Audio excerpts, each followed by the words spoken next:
Good morning sa inyong lahat. Yan, maulan. So, ang Team Pahawaii po ay walang gawa. Hindi nakagawa kasi napakalakas po ng ulan. Magdamag ang ulan kagabi. Ayan, sana yung ginawa natin kay Mura hindi nasira. So ayan, pupunta ako ng tindahan, bilihan ng gasol kasi naubusan kami kahapon ng gasol. So ayan. At mga ka-alright, siguro pag tumila ang ulan ay kung makakapunta ako kala Gwyn para magawa yung magawa natin ng paraan yung papag nila na maipasok sa kwarto ni Kulin. Ayan, mga ka-alright. Kung hindi naman ay baka dito na ako sa bahay. Yung kahit maligo ako sa ulan, dito lang naman sa bahay ay maghuhukay na lang ako ng paghahalublakan dito sa ginagawa kong bahay kubo. Ayan, kahapon ay nag-order ako ng hollow block, 100 piraso at 3 simento. Ayan, may isang simento pa naman ako dito yung na-order ko nakaraan. So bali 4, so sakto yun na pang asintada. So ayan mga ka-alright, sana suportahan nyo po yung paggawa ko ng kubo. Ayan, kahit pa paano.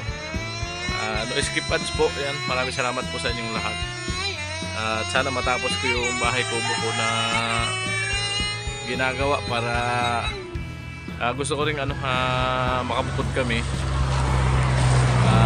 para yung mga bata ay matuto sa gawain sa bahay, para hindi nakaasa, para lumaki sila na may sariling para sa kanila din naman yun, para matuto sila paglaki.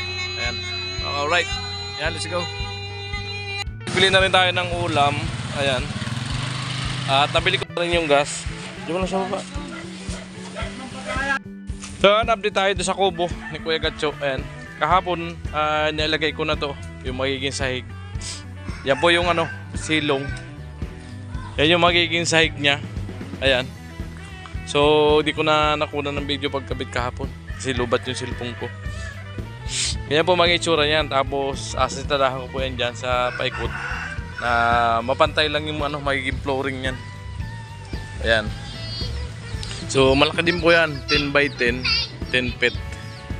So ayan . So ganyan po kataas. Tapos mula flooring hanggang sa magiging kahaban ay 7 feet. Ayan. Tapos bubong na yan. So, magkakaroon po siya ng hagdan paakyat yan sa flooring. Saan ka punta? Ayan.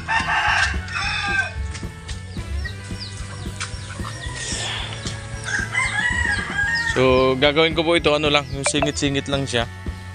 Yan. So marami pang kulang na na kahoy, kukulamber. Ayan, ito yung pangkahaban ko pagpapatungan ng gunting.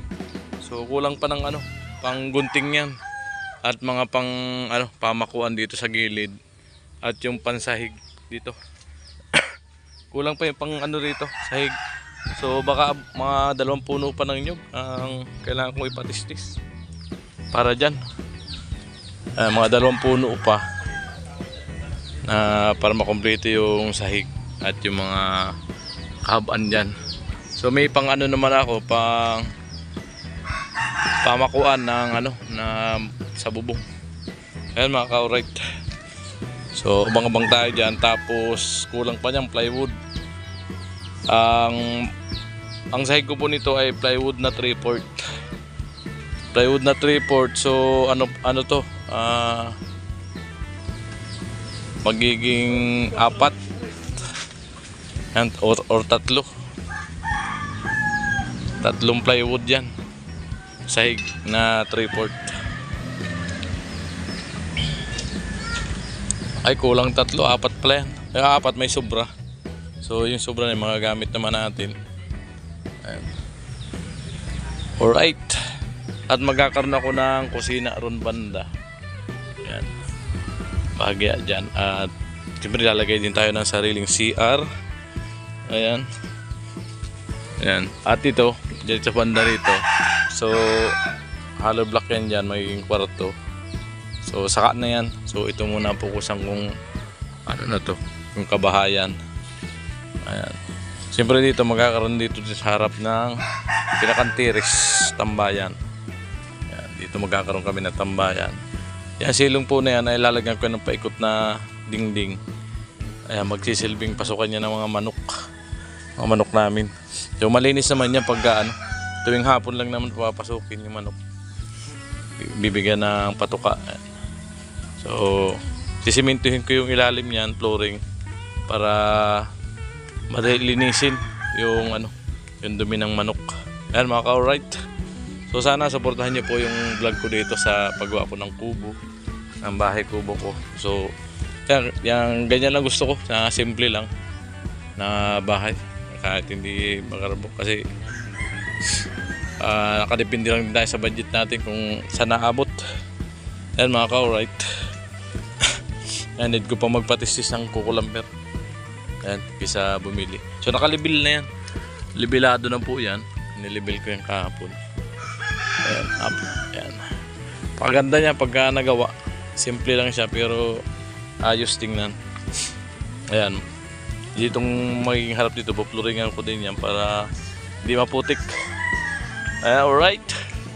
Paganda niyan. Ito, yung ibang puno-puno na yan, tanggalin na natin yan. At ito, babawasan yung sanga rito ng star apple. Ayan. At yung isang anahaw na yan, puputulin ko po yan. Yan magiging poste ko rito sa terrace. Ayan, isang anahaw na yan.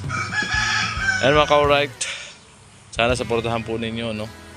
Ayan, ang aking vlog dito. Order na rin ako ng ng hollow block. 100 piraso. At simento. Ayan.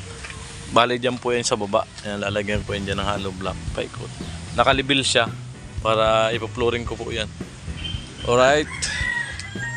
Simintuhin. So ayan, dumaan tayo ng grocery. Nagli tayo sa bagay. Konti. Ayan, maka-alright. Ayan, konti lang. Wala lang. Hindi ka pili ng bilis tindahan. Ayan, nabili tayo bagya para sa bahay. Alright. Nabot lang namin ito 769. Namalingkin natin bagya.